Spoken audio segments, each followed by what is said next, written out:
are tuning into the 4-part NSHSS Leadership Seminar. We're going to be doing this every week for this month. We had our first session last week, and this week is session 2. We're going to be talking about seeking responsibilities, not titles. For those of you who are just popping in, we're going to be talking about seeking responsibilities, not titles. We'll be starting up in just a minute. We're going to let people trickle in. Want to make sure everyone is here. For those of you who are tuning in for the very first time, you're hearing the voice of TK Coleman. I feel like a radio DJ right now. You're hearing the voice of TK Coleman. The NSHSS 4-part leadership series. Today's topic, seek responsibilities, not titles. While you are all getting settled in, take a look at the chat here. You see a message from Grace. Welcome attendees, please take the pre-event survey here. Just click on that link. It'll take you like 2 minutes to fill it out. Click on that link and fill that out for me, please. And for those of you who are here, I've got a question for you. I'd like to start out with your answer to. What's one thing you've done in the past week? I know this is only Tuesday, so there haven't been a lot of days this week, but let's just say past 7 days. A week is past 7 days. What's one thing this week you have done for someone other than yourself? What's one thing you've done for someone other than yourself? And I want it to be something that you chose to do. I don't want it to be something that anybody made you do. But what's one thing you did of your own will that benefited someone other than you? Just type your answer here in the chat. I still see people trickling in. We're going to be starting up in just 1 minute. This is TK Coleman. You're tuning in to the second session of the 4-part NSHSS series on leadership. Today's topic, seek responsibilities, not titles. If you're just coming in, also be sure to check the chat. We have a greeting from Grace there with a pre-event survey. Take 1 minute to fill out. And the question on the table is, what's one thing you have done in the past 7 days that has benefited someone other than yourself? Answers are coming in now. I donated to a charity for a children's hospital. I love it. Very nice. I wasn't expecting that. That's really cool. I gave my friends some ideas on an Amnesty International campaign. That's huge. That's huge. I've taken food to my mom who was quarantining herself. You're very good human being here. I gave someone my plate of food since they were more hungry than me. I like it. I collected a group of friends and we are planning to start an organization to help our peers, homeless and unemployed people. Very good. I helped my classmates when they were confused on their pre-calculus homework. Excellent. I made up sandwiches and other food at my job at a deli to give to people who couldn't afford food over the weekend. Great stuff. I gathered some supplies for a homeless man that I've seen at my local library for a couple of months. Very good, very good. Keep those answers coming in.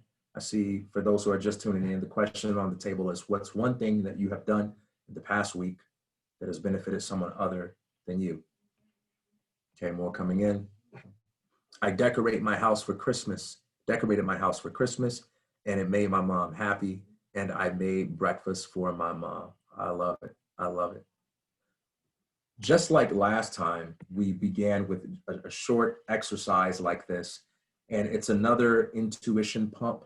It's another self-reflection exercise that can have many benefits. None of these exercises are ever throwaway exercises. They're very good gut checks that give you an opportunity to create space for tuning in to something that really matters.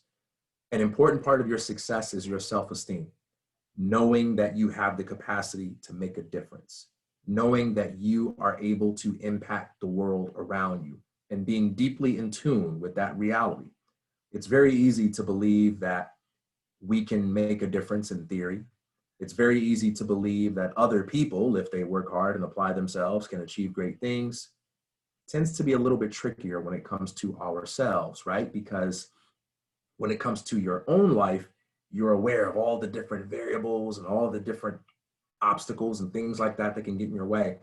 And just taking a few minutes every week to take inventory of your week and say, hey, what's one thing I did this week that actually benefited somebody other than me?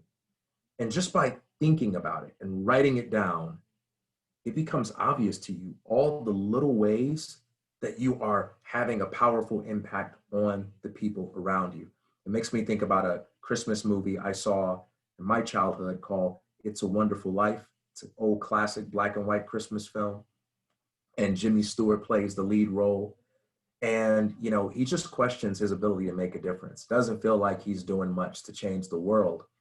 And an angel visits him as he's just contemplating the meaning of his life. And the angel gives him a glimpse of what the world would be like if he had never existed. And he sees all of these ways that he's taken for granted, that he's been able to positively influence others.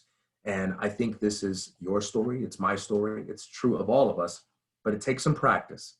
It takes some practice to develop the habit of seeing it. But you want to do it so often that you become unconsciously competent. You become so good at it that you've internalized it as a vision of the world, and you just naturally associate yourself with making a positive difference, because the more you associate yourself with that, the more you are inclined to do it and find joy in it. I helped my Sunday youth group pack Christmas presents for kids with Operation Christmas Child. Excellent. Grandma had to go into work for the first time in months, so I packed her a lunch, hand sanitizer, and a mask in her purse. She was very happy. I love it. I stayed late after work to help the pharmacist since there was a call out. One thing I love about this list is it also shows the diversity, the variety of ways in which we can make a difference in people's lives. Everything isn't about, hey, I gave somebody money, or, you know, I hit a home run for the baseball game. Lots of different ways, all of them equally valid, because the value that you create for others is subjective. It's based on what that person cares about, right? Some people may not smile or care if you make a lunch for them, but some of you have pointed out that you made lunch for people and made them smile. It's all about making a difference to the people that you serve. I love it. Over the weekend, I helped my dad with some technical work for his job. Very awesome. Very awesome. Thank you so much. Thank you for sharing with me. Thank you for always being open, willing to engage, and transparent. Today's topic is, we're going to go ahead and get started now. Everyone's here. We're going to talk about seeking responsibilities, not titles.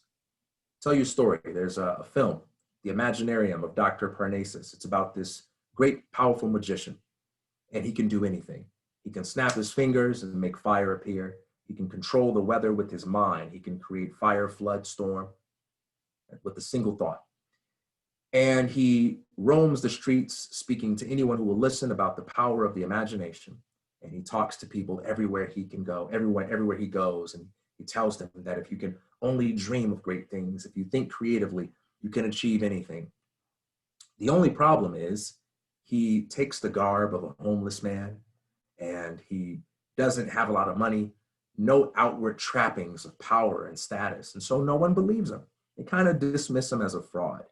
One day someone confronts him, and someone says, you know, if you have all this power and you believe all this nonsense that you talk about, the power of imagination, why don't you run for office or something? Why aren't you involved in politics? And the magician says, that's not where the real power is. A true magician does not seek to rule over other people. Instead, he teaches other people how to rule over themselves. The most powerful kind of person is the kind of person who points people back to the power that lies within. There is a distinction between power and responsibility. Power is the ability to have an impact. It's the ability to alter the circumstances and conditions in your life. It's the ability to make your presence felt.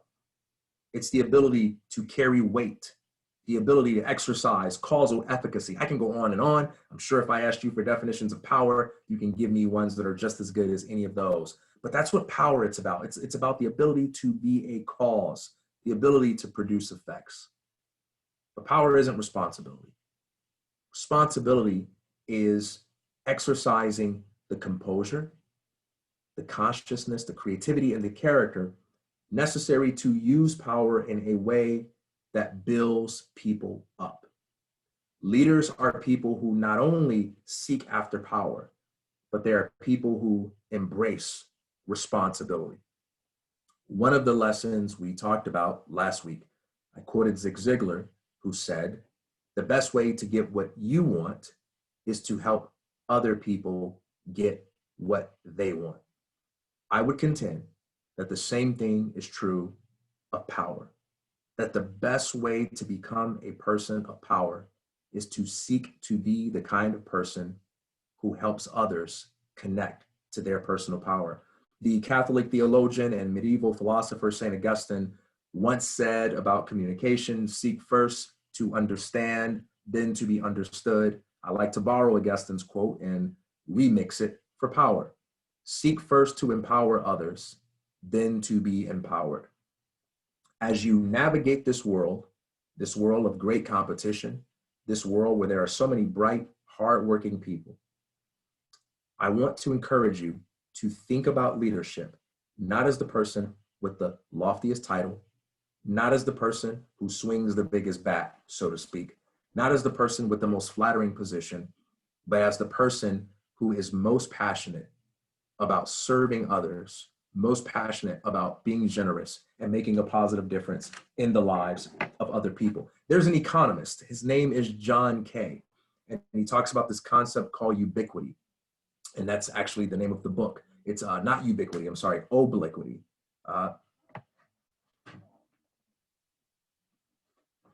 Obliquity.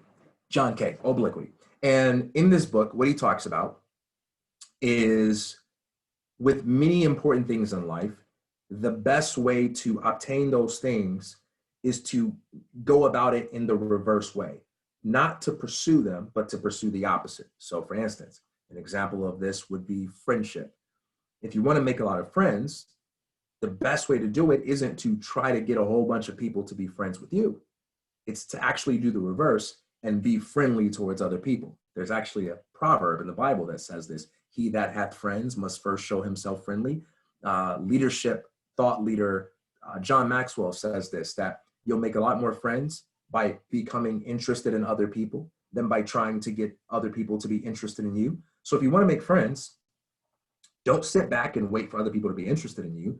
Don't pray really hard that other people come talk to you. Don't like go up to people and be like, hey, let me tell you about what I'm passionate about. Ask them questions. Be friendly towards them. It's the most efficient way to make friends. That's obliquity. You achieve something by doing the opposite. You get friends by giving friendship, right? Okay. The concept of obliquity also applies to money. What's the best way to get money? Is it to go around begging people to give it to you? Nope. Is it to go around, being like, hey, I got something to sell you. Give me your money. Give me your money. Nope. That makes people actually run away. If you've ever been into a store and you've interacted with the sales clerk who is on commission, and you can kind of feel the desperation exuding from them as they just got to sell something. They got to sell something. You need anything? You need any help? What do people do when they're approached like that? They get nervous, they clench up and they leave because, I don't want to feel pressured to buy anything. But what happens when you interact with somebody that's just kind of cool, laid back, they're not very needy, they're very helpful. Hi, my name's TK. I'm here to help out if you need anything. Half off over there. Buy one, get one free over there. I'll be in the back if you need anything. Just give me a shout, okay? And that makes the person comfortable. That makes them more trusting. That makes them more likely to buy. If you want to get money, give value. The best way to make money is to find a way to create value for other people. We've talked about that plenty. Last month, the 4-part series, go back and review if you haven't. We talked about that quite extensively, what money is and how to get it. You get by giving, right? That's the whole idea of it's better to give than to receive. Well, that's not just true of friendship. That's not just true of money. That's also true of power. The way you get power is by empowering the people around you. So I'm going to give you 3 reasons for why you want to seek responsibility, not power. First, I want to carefully define what responsibility is and clear away a common misunderstanding, because a lot of people use the term responsibility in a manner that is synonymous with blame or in a manner that's synonymous with fault finding. And unfortunately, that causes many people to run away from responsibility. You know, hey, take responsibility for that situation over there. Hey, you need to be responsible for that.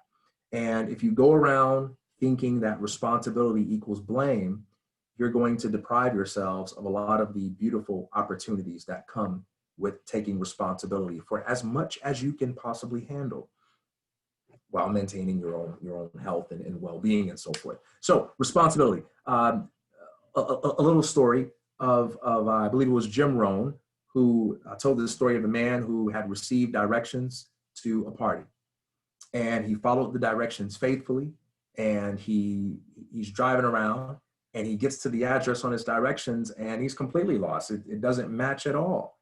And so he drives around and he finds a gas station, and he goes into the gas station, and he says to the guy there, hey, any way you can help me out? I don't know this neighborhood.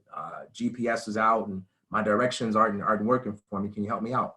And the guy looks at his directions and he says, oh yeah, you see here where it says to make a left, you were actually supposed to make a right there. The directions are good. You just got this one part mixed up. And so I would just go back the other way that you came and make a right instead of a left at that same street. Now, was it this guy's fault that he was lost? Absolutely not. Someone gave him directions. He sincerely followed the directions. He did the best that he could. No reason for him to feel bad about himself. No need to chastise him and yell at him or feel guilty. He did the best that he could. It's not his fault, but it is his responsibility to take the information that was given to him and act upon it in such a way so that he arrives at his desired destination. Blame is when you say, hey, you did something wrong. You need to apologize for it. You need to take ownership for it. Now, sometimes you might be the person to blame. Blame is a reality. But responsibility is when you say, I have the power to respond to this situation with ability, even if I'm not the person that created it. I see something that needs to be done. I see something, an area where others need help. I've got the faculties. I can make something happen here. I wasn't necessarily hired to do it, but I'm going to use that ability, not because it's my fault, not because I'm trying to avoid trouble, but because I have a passion for creating value. That's what leaders do. So I wanted to clear that out before I give you my 3 reasons for why you want to seek responsibility more than titles. And I believe this is more important now than ever because you all have a challenge that I didn't particularly have when I was your age. When I was your age, I simply did not have the ability that you have to compare yourself with other people and feel like you're coming up short. When I was in high school, the only people I was aware of were the people at my high school or in geographical proximity to me. I wasn't aware of some kid who was 2 years younger than me that was claiming to make $5,000 a month. I wasn't aware of, I was aware of the people in my school who were cooler than me and richer than me and cuter than me and smarter than me. But I wasn't aware of like the 10,000 people on Instagram who were also smarter, richer, and cooler than me. And so we live at a time where it is more easy than ever before to get twisted and turned through comparison. Every day you see people that have more status than you or that have fancier titles than you. And no matter what you do, it's going to be easy to find somebody that's a year younger than you, that's done everything you've done, and they've published 10 books. My gosh, that's a really tough thing to do. And so it can be easy to be entangled in this competition, this status competition, to think that's where the power is. And I want to give you a secret. That's not where the power is. It's not, it's totally not who has the most Instagram followers or who's YouTube popular. That is not where the power is. Okay, so I'm going to give you 3 reasons for why you should seek responsibilities over titles. Reason number 1, responsibility is where the meaning is. What we desire more than anything else in life is meaning, is fulfillment. I believe it was Joseph Campbell who said that what people want the most is the experience of being alive. People want the adventure that is life. And, we seek after many things. We seek after money. We seek after popularity. We seek after other people's approval. And what we're really yearning for, all of these things are means to an end. And what we're really yearning for is having a sense of there being meaning to our existence, a reason for why we are here. And responsibility is the only thing that can provide that. You can't buy it with money. You can't have enough friends who can make this happen for you. It's only responsibility. When people retire, for instance, everyone looks forward to retirement. They work hard to get there because they feel like, man, I don't like going to my job all the time. I don't like dealing with all these responsibilities. And they can't wait to get to a day where they're free of responsibility, although you're never technically free of responsibility. But people look forward to that day where they're free of responsibility.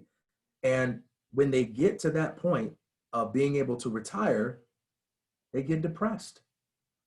And one of the most common things for people to do is to go out and get a part-time job or to volunteer for an organization, even if they don't need the money. Why is that? Because we are hardwired, biologically hardwired to crave challenges.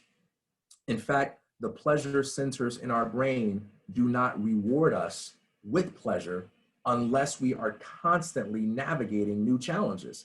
It's why when you get a new video game or something along those lines, it's really fun. It's really fulfilling for a while. And then you conquer it. And then after like a few months of figuring it all out, you're bored and you crave a new game or a new activity. That's your brain telling you, all right, the pleasure's up. I'm not giving you any more pleasure unless you go get some new challenges. We crave new challenges, but not just challenges of any kind. We crave challenges that involve doing something that we know makes a difference to other people. And when you're young and your responsibilities are high and you answer to other people a lot, it can be kind of easy to define pleasure and joy and fulfillment as, being in a position where you no longer have to deal with people or answer to people or things along those lines. But your greatest source of fulfillment in life comes from actually having responsibility towards other people. It's one of the reasons why one of the most recommended things for people who struggle with depression is to get a pet. Why is that? Well, it's not just because the puppy or the kitten makes them happy. It's because the puppy or the kitten actually gives them something to do for someone or something other than themselves. And through that responsibility, they begin to find joy. So if you ever find yourself, by the way, don't treat this as a cure-all, because discouragement and depression is a multifaceted phenomenon, and there is never any magic bullet for those types of things. You need a variety of different approaches. But if you find yourself feeling down, feeling discouraged, stuck in your head about your problems, one of the most self-edifying healing things you can do is to find someone else and figure out a way to serve them. Call a friend, call an aunt, call an uncle, call someone that you know, that you trust, and ask them how they're doing. Check on them. Tell them that you love them. Tell them that you miss them. Show some support for them, something along those lines. Doesn't mean you suppress your own problems. Doesn't mean you can't talk about them, but reinforce that sense of connection to humanity and experience the healing power of doing something for someone else. More often than not, our sense of apathy and emptiness comes not from having too much responsibility, but from not having enough. Second reason, responsibility responsibility makes you more competent and intelligent. Responsibility is one of the ultimate intelligence enhancers in life. When you take responsibility for things, you learn how to do what most people who are creative and eccentric and stylish can't do. And that is, you learn how to create on demand. You learn how to manufacture your own inspiration. There are a lot of people in this world who they have a big imagination, and when they get inspired, oh boy, you can't compete with them. They can write beautiful music, they can write beautiful poetry. But one of the toughest things about creative people is that they're only useful when they feel inspired. And who knows when that's going to happen? You can have a creative person on your team and they're awesome when the weather's sunny or when the angels are speaking to them. But man, take away the feelings of inspiration. There are a lot of creative people out there. It's kind of like, well, I guess we wait for that person over there to feel inspired.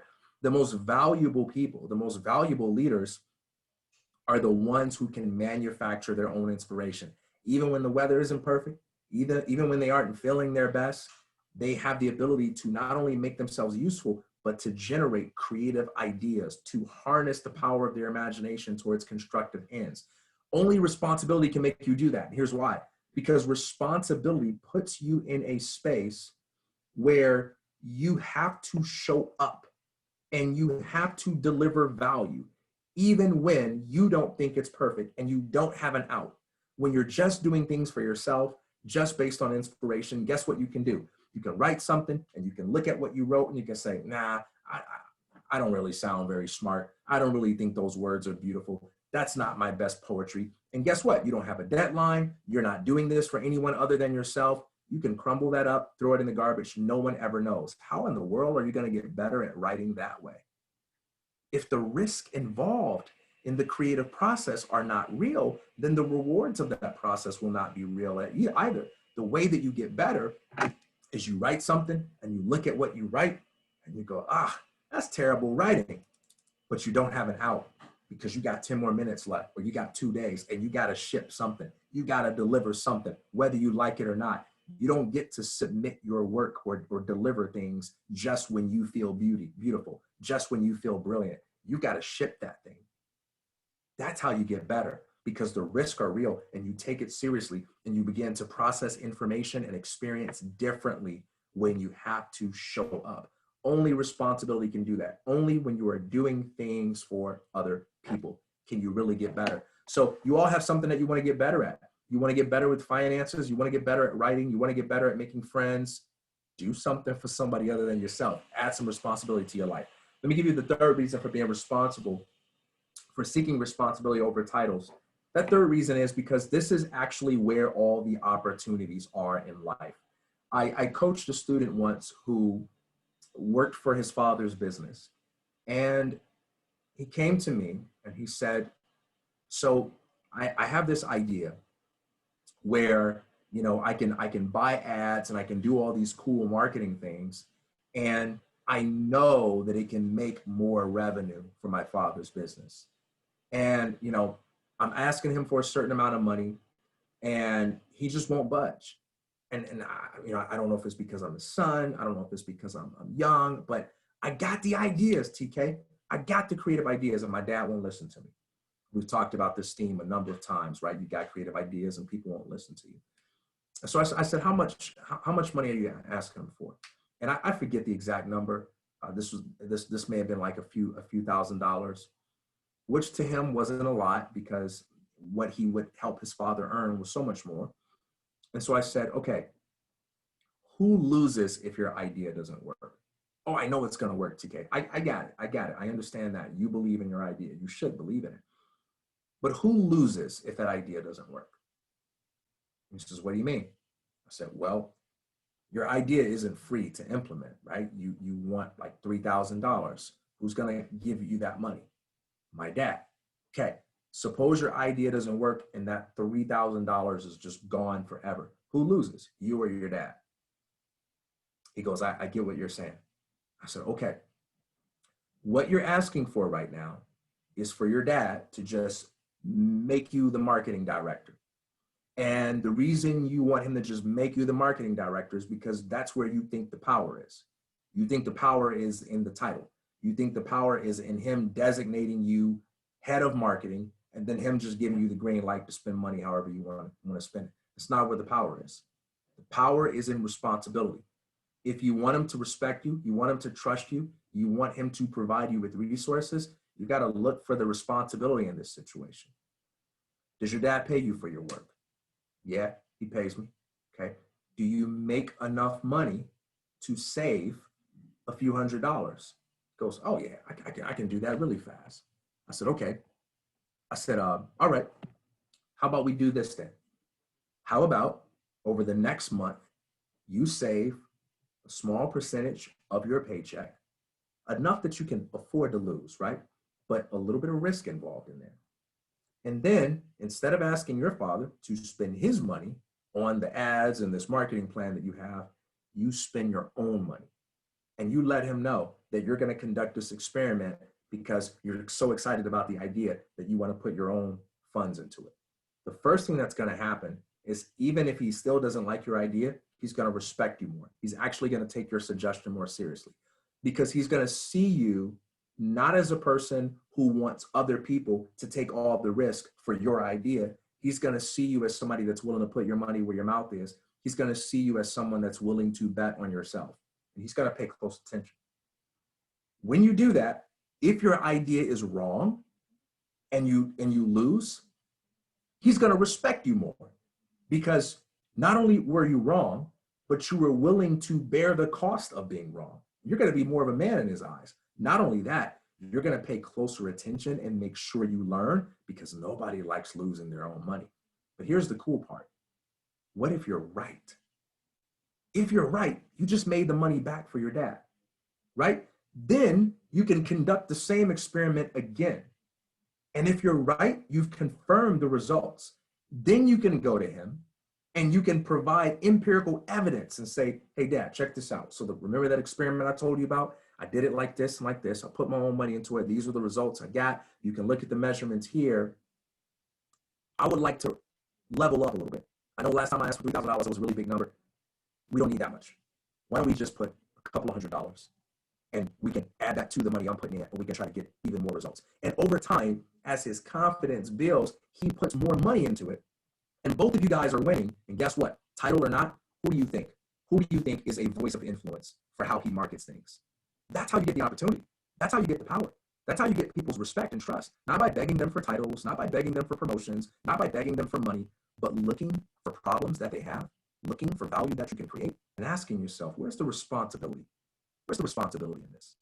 I told you all before, for those of you who are here again, how when I wanted a bartending job, I got that bartending job by taking out the garbage. I worked as a server, but the bartenders made way more money. They had better hours. Their job was more fun. It had more prestige, and I wanted to be a bartender.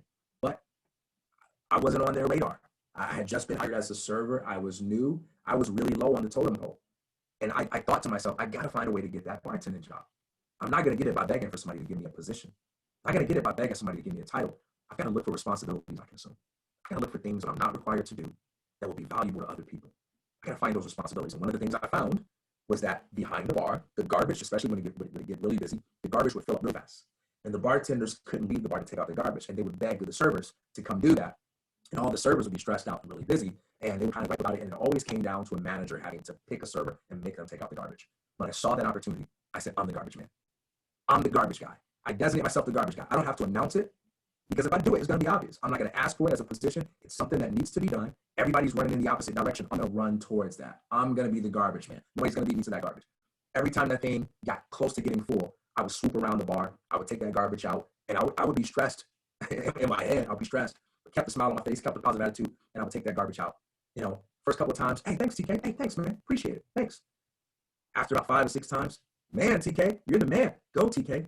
After a while, they just start expecting it. They start expecting it. A manager starts to notice, and people realize, hey, you're a team player. You've got everybody's back. Some months later, there was a bartender that quit, and there was an opening behind the bar. Who do you think they came to? Ding, ding, ding. I got the opportunity. I didn't seek a title. I didn't seek a position. I sought responsibility. And that responsibility led to me being trusted. It led to me being respected. And that's what led to the promotion. I don't know what everybody here wants. We're all different. You know, what I want might bore you. What you want might bore me. We all want different things. We all define the good life in different ways. But no matter what it is you want in life, you're going to need some power. You're going to need some causal efficacy. You're going to need some ability to make an impact on your world. You're going to need some ability to move things around and shake things up. You're going to need the ability to negotiate reality. You're going to need the ability to look at things as they are and find a way to influence the world to move a little bit closer to your vision, whether that's in an effort to make more money, make friends, secure a position.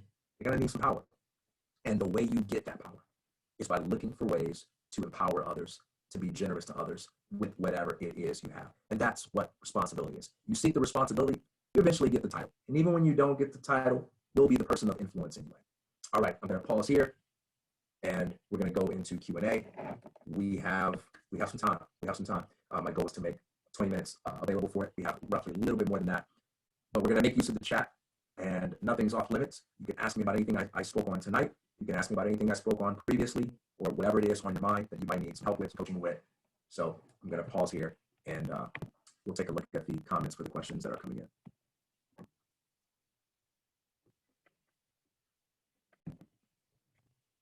Also, feel free to share anything you have heard or learned that might have been useful to you. It might inspire a little bit on that as well, or someone else might benefit from seeing it. All right, here we go. My Wi-Fi was horrible. Can you please say 3 reasons again? Absolutely, absolutely. Number 1, it makes your life meaningful. Number 2, it makes you smarter and more creative.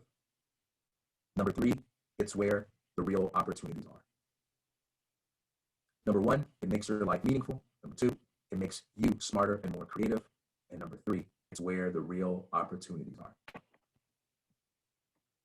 You said not to seek titles, but what if someone else gets the title, but you are taking all their responsibilities, doing all their work, and they get the credit?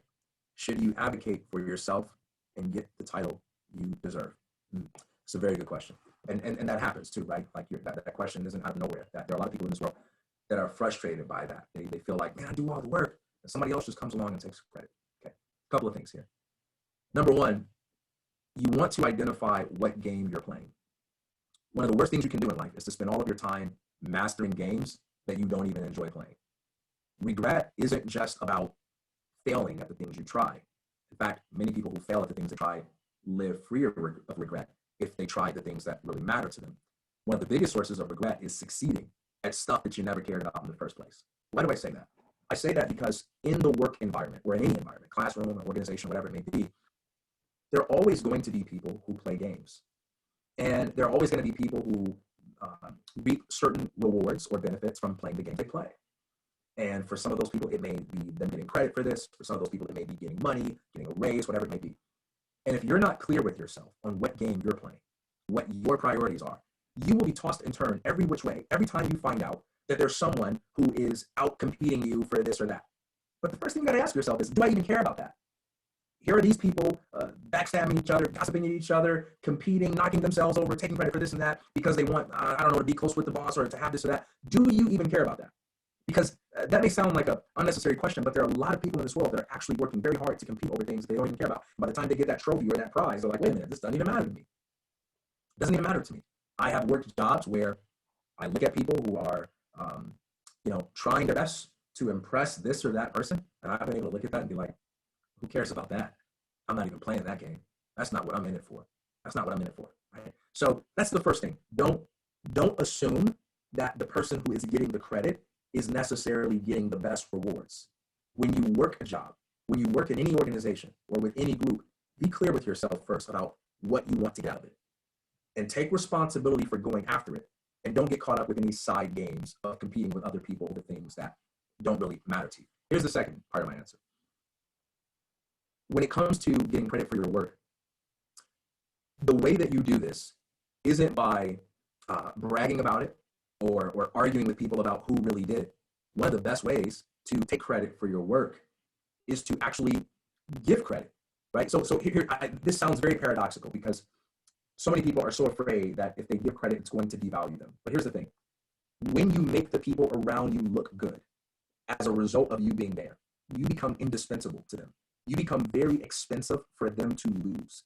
Okay? If your presence there makes someone look better, then that means your absence there is going to make them look worse. One of the best sources of opportunity in life is it comes from being the kind of person who doesn't really care about the ego stuff and looking good, and they just care about creating value, and they find ways to make themselves really expensive to lose. Because when you become really expensive to lose, even if you ain't necessarily the most famous person in the room, you develop the leverage to negotiate the terms and conditions that matter most to you. I would rather be the most expensive person to lose in any organization rather than a famous person in any organization. Famous people come and go. They can get replaced pretty easily. So focus on being the most expensive person to lose, not on getting caught up in battles about who gets the credit, because when you do that, you're playing the long game. And over time, people begin to realize who is really valuable and who's really making the difference. Because when you're the most expensive person to lose, you tend to last for a long time. From Grace to, okay, fine. Let's see here. All right, you gotta scroll up. Got a few that came in. Let me know, by the way, when I address your question, if you have some kind of follow-up, if there was something I didn't touch on, or if there's something you want to give me that's more specific, if there's a particular situation that's bothering you. Okay.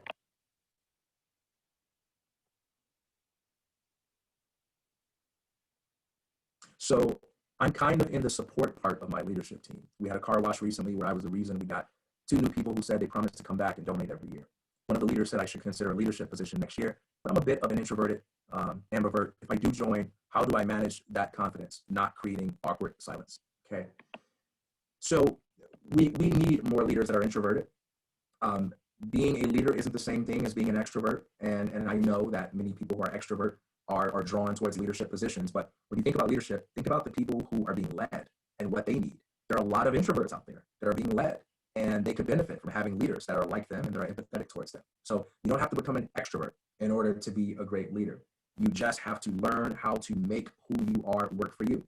And you can still learn things from people who are more extrovert, but that doesn't mean that you have to be them, right? Being yourself actually works, but it's a matter of figuring out how to make it work from context to context. And the only way that happens is through practice. So you say, if I do join, how do I manage that confidence, not creating awkward silence? All right, here's how you do it. You walk into the awkward silence and you recognize that you're not going to die from it. You will survive.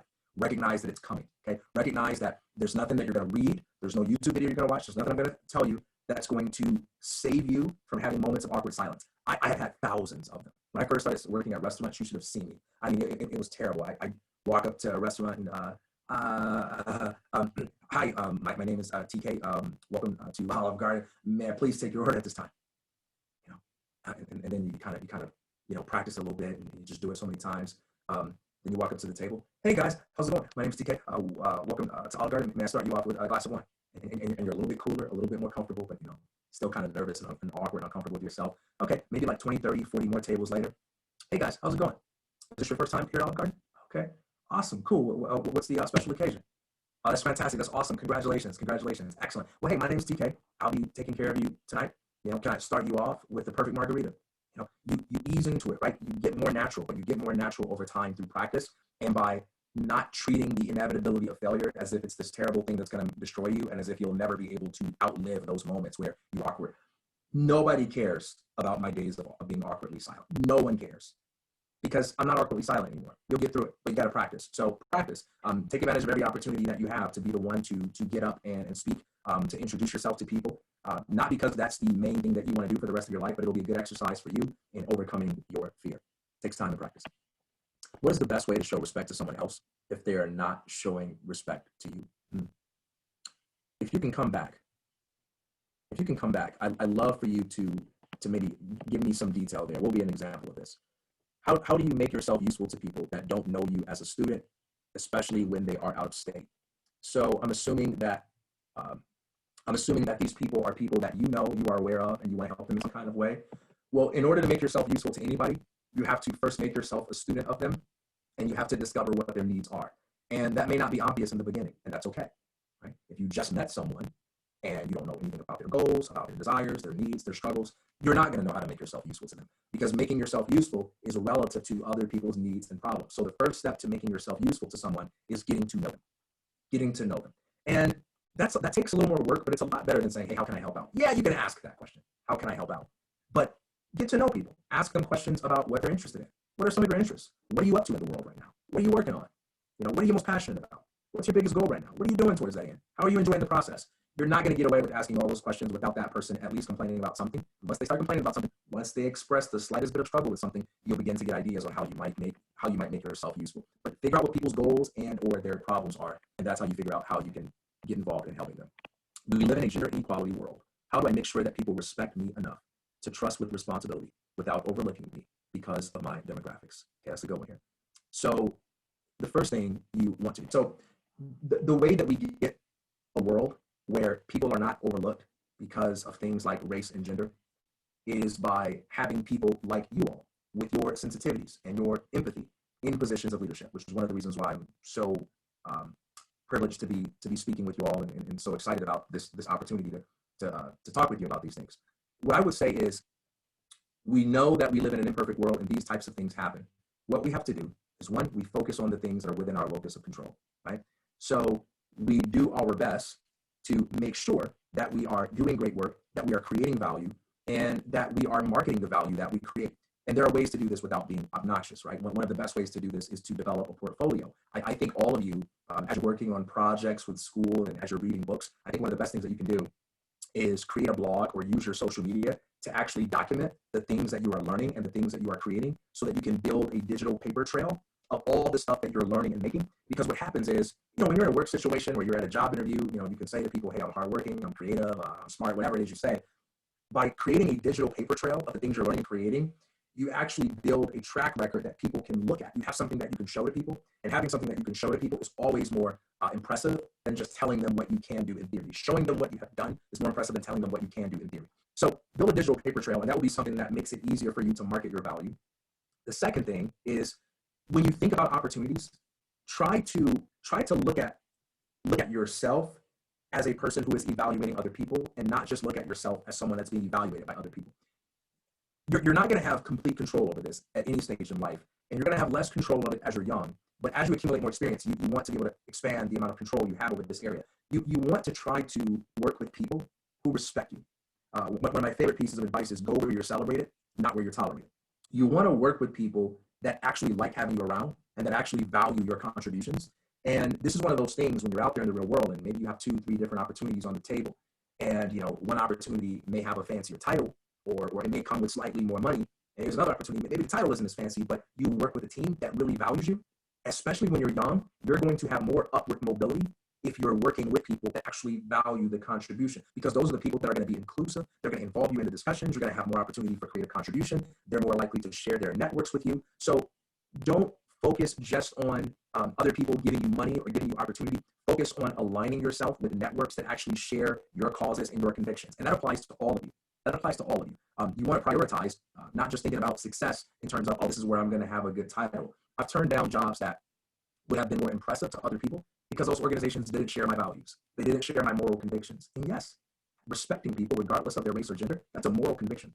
That's a moral conviction. And so don't sell yourself short by ever acting desperately by working with people that don't like having you around. Lately, I've been feeling cooped up in my house. My online classes, workshop practices, and sports take up the majority of my time. How can I better schedule my daily life to do more for others? I want to do more and reach out to those who need help during this strange year. So what I would do is I would split the horns of that dilemma by not treating all the things that you are doing as if they are the antithesis of what you want to do. And I would find a way to integrate them. I would find a way to do what you want to do by using the stuff that you're already doing. So if you're playing sports, there are things you can do to help your teammates that are struggling in sports, right? If you're on the worship team, I lost the question, but you mentioned a few activities. There are things that you can do to help the people on the worship team. So one of the best places you can go to serve other people would be the places that you already find yourself in. So don't overwhelm yourself by trying to find additional opportunities for helping people. Just look for ways to do what you are already doing, but then look at the people around you. What are they struggling with? What they need help with? Help them within that very same context. And don't limit your concept of help to doing something big and dramatic. Just be a supportive force. I'm sure that a lot of the people that are working in those same spaces as you, they're feeling a lot of those same types of emotions. Create some conversations with them around that and be a supportive and empathetic force for them. Let's see here. Okay. I'm currently participating. Oh, wait, okay. For the introvert leader, my mom suggests to smile. A smile is a good icebreaker. Read things in the mirror. Absolutely. And actually smiling, it can give you a confidence boost as well. Another valuable thing that I learned in restaurants. It's actually very good. Also, in addition to practicing in front of the mirror, do something that's going to scare you a little bit. Practice in front of your family. And tell them, Mom, Dad, brother, sister, I'm super scared. Let me tell you what I did one time. I don't know if I told y'all this story. I can't go into the full thing right now, so maybe another time. I auditioned for American Idol once. And I was in college at this time, right? And I told my buddy, that I was going to do it. And he said to me, well, hey, man, he's like, you got to work on your nerves. If you're like, when you get on there, you need to be able to sing confidently and not be nervous in front of people. And he said, we're going to go around campus and we're going to stop anybody that will listen and we're going to sing for them. And I was so scared, but my friend was with me and we just walk up to random people on campus and I would say, hey, check it out. I was like, my name is TK. I'm going to be auditioning for American Idol. I'm going to be flying to California to do this thing in just a couple of weeks. I'm super nervous. I'm trying to work on my nerves. I love to sing for you. It may be terrible. You might think it's good. Who knows? But it'll be good for me. And I had some people go, wow, okay, yeah, cool. I had some people go, okay, whatever, man. But whatever the case, I did that for several people. There was even one day I got so bold after doing this. I walked into a coffee shop And I was like, hey, everybody, listen up. Can I get everybody's attention? I stood on the chair and I told them that same thing and I sang for them. And they gave me an applause, right? But the first time I did it, I was super nervous and super scared. You don't have to walk around a college campus asking a group of strangers to let you sing for them. But you can ask your mom and dad. It's scary, but it's scary in a way that's safe. Your mom and dad aren't going to be like, I'm never talking to you again. That was a terrible speech. But just having a couple of other people there and saying, hey, mom and dad, just to work on my nerves, I'm committing to talking with you for 2 minutes. I'm going to give you a 2-minute presentation on what I did this week and 2 lessons that I learned from this week. And I'd love for you to give me feedback. That's going to be hard, but it'll make you better. Thank you for the webinar. I've gained more knowledge than I had yesterday and learned more ways to help my community through responsibility and self-awareness. Thank you. I will spread the message from today to my peers and family. Thank you, Nellie. I appreciate the extra work and experience related to service hours and volunteering. Oh, 1 second here. And I'm noticing that these services are strongly recommended, AKA required in almost every field. I know that I will have opportunities to volunteer further on as well, but I think we as students may feel pressurized that feel like there's a deadline to complete them ASAP. What if I want to focus more on academics rather than involving in services at the moment? Do I have to push myself to take on those opportunities? I would rather focus on my academics now and involve in services later than vice versa. Good question. I'll make this my last one because I know we're almost at time. You can't go the extra mile until you first travel the essential mile. Do what's required before you try to do something extra. It makes no sense to do a bunch of volunteering work if you are flaking on your chores at home and if you are not doing quality work in school. So, and this is in every area of life, find out what's the essential mile first and crush it on your responsibilities. Crush it on the agreements that you've already made. Crush it on the promises that you have already extended to people. And then, and try to get good at optimizing those processes. Try to get good at being more efficient with fulfilling your responsibilities, okay? If that's all you can handle, then focus on making that your extra thing. Make your extra thing. I want to get to the point where I can fulfill my responsibilities without being stressed all the time. Do not assume that if you are stressed out by your responsibilities, that's because you're just doing a lot. Yeah, you might be doing a lot, but it might also be the case that you could use some improvement on how you're approaching things, how you're strategizing, how you're organizing, how you're using your time, and so forth. And even seek out help on some things that you could do to improve. Consult your teachers and your parents and your friends for feedback on things that you can improve. Don't ever assume that you are handling your existing responsibilities in